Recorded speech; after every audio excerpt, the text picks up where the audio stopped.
So we just slide it up, and now we got a nice little shadow, okay, that kind of follows along with what he's doing. Okay, pretty cool. If you blur it out slightly before you pull the key, it'll make for a much smoother edge. So already you kind of see the reflection of the window, right? By setting the glow on an adjustment layer, when we brighten it up, it'll cover over the tops of all the layers, which is a very, very cool effect that kind of makes it seem like the fire is coming around them. And we're going to change the transfer mode here to overlay. But I definitely want to try to give it more of a third dimension. Okay, so you're thinking to yourself, well, this looks pretty good, but I didn't pay good money for a tutorial to show me how to draw an outline of a muzzle fire. So I'm going to hit apply. Tracking data has applied itself.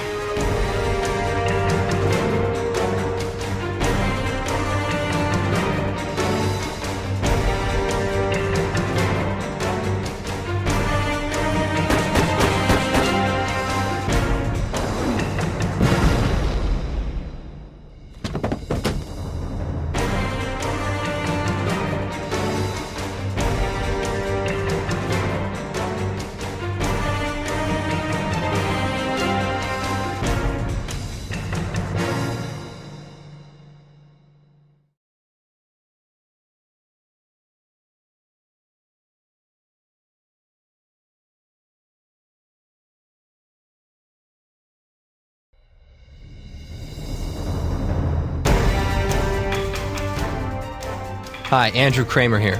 What we have here is this footage of this guy in front of a green screen, and that is a MP5 for those of you who are interested. It's an airsoft gun made out of very high quality plastic, so very dangerous, I can assure you. The first thing we're going to do is take this footage and drag it out to the composition area and make a new composition. I should point out, this is actually my good friend Sam Loya, who helped me out tremendously in this whole training DVD process and creation. So I just want to go ahead and thank him for all the time and help he put into making this authentic. I mean, look at this face.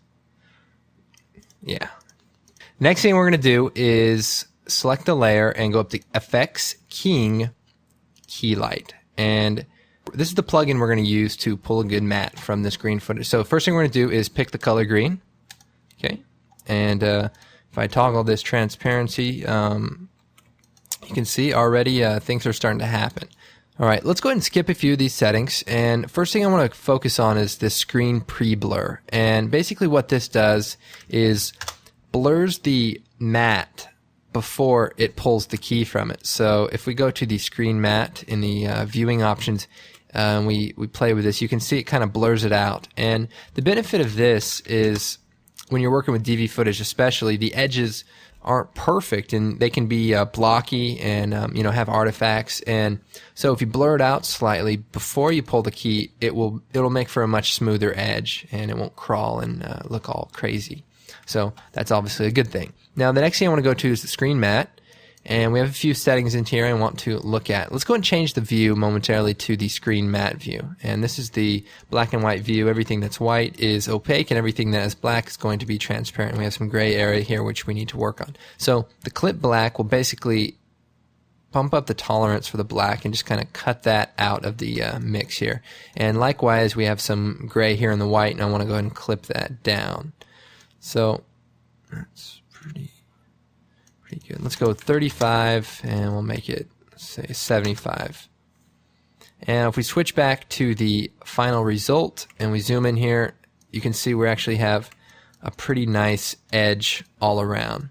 But we're going to go and take it a few steps further. If we need to, we can actually adjust the matte basically globally and, you know, shrink it or grow it. I'm actually going to shrink it down 0.5 pixels just to make sure we don't have a weird edge. Keylight is actually a very powerful plugin. It's doing a lot of things for us basically automatically, and one of the things it's doing for us is spill suppression. If we go to the view and we change this to intermediate result, a normal keyer will basically leave all this in. That is just basically the spill from the green background. And what Keylight does is, if we go back to the final result, it actually tints those greenish pixels a color that you pick, and default is gray, which is kind of a neutral color, so it kind of gives it a non-tinted look, which is pretty nice. But since we're working with DV footage, there's a few things, a few workarounds, if you will. What I'm going to do is switch the replace method to hard color. And that basically is just a little bit lighter blending with the green color that we're suppressing. I'm going to change this color also to like a grayish green. And the reason I'm doing that is just to get a little bit closer to the original green, because of the low quality of DV footage, we can run into some artifacting with the color sampling. So the closer you get it to green, the less artifacting, but obviously you want to be far enough away so that the tint isn't there. So this color seems to do it for us. All right, the next thing we're going to do is add our background. So back to the project, I'm going to take this background picture that we have, which is actually taken with a 20D in some dark, crazy alley. So let's go ahead and put this into our background. So I'm going to drag it down here underneath our layer, and I'm going to hit Alt-Home to line that up. And zooming out here with the mouse, rolling the mouse button back, we can see it's a huge picture. It's like 8 megapixels. Well, we're going to scale it down. And I'm going to zoom in here, maybe like that. Okay, maybe a little bigger.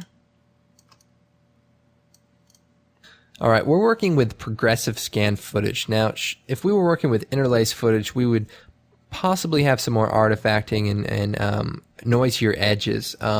And one solution for that is a matte choker. And if we select our green screen footage, we go up to Effects, Matte, Simple Choker, we get this really great effect and basically geometrically smooths out the edges. Let's go ahead and change the choke matte amount to, say, 0.75. Let's go maybe 1.5. Okay, and you can see it kind of shrinks the edges just a little bit if I shut this on and off, but it cleans them up dramatically. Let's just do one even number. Okay, the next thing we need to do is try to match our foreground footage with the background. Basically, you can see our background is kind of greenish, and he is in a studio in front of a green screen. So we need to somewhat get these colors to get a little bit closer together. What I'm going to do is, with the SAM layer selected, I'm going to go to Effects, Color Correction, and down to Levels. And I'm going to analyze a few things here first. You'll notice in the shadows of our SAM layer is the shadows are black. You know, they're gray, maybe a little warm, but in our background layer, the shadows are greenish. So what we want to do is try to match that somewhat. So I'm going to go to the red channel, and I'm actually going to move the input black over just a little bit. And you can see that starts to tint it kind of a greenish in the shadow area. It's still not perfect, so we're going to go ahead and come over to the blue channel. And another thing we notice is the highlights in the background are very yellowish green. What we're going to do is we zoom in here to the edge here. We're going to change the blue output white.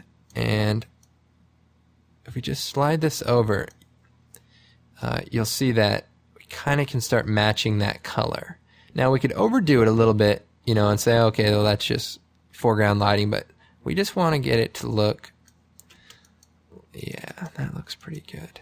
Oh, by the way, this is actually widescreen footage, so if we get a little space here, we can toggle the pixel aspect ratio and see what the actual composition is going to look like.